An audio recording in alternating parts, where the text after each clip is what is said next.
Hej. Nu skal vi rense vores juletræ, som vi har lavet en lille artikel om. Så nu vil vi vise det rigtig praktisk, hvordan det gøres. Vi gør det her. Står vi udenfor. Bare sådan her.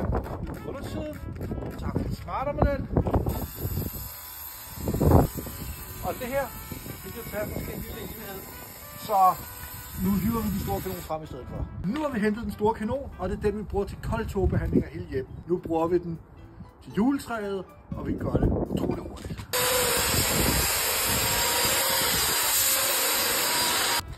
Nu har vi gjort det lidt på undersiden, nu skal vi gøre det på oversiden. Og nu er vi jo fra Amager, så normalt har vi en jernstang, men i det tilfælde har vi kun en saks i baghånden. Nu kan vi gøre det på oversiden.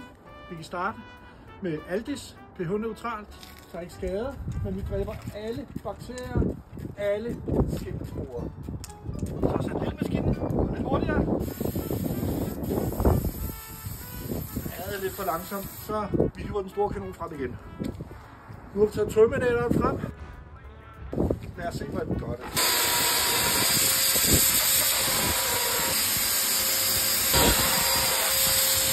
Gælder at gå hele vejen rundt, dræber alle skimmelsvampesporer på juletræet. Ingen fare for dem, der er allergiske.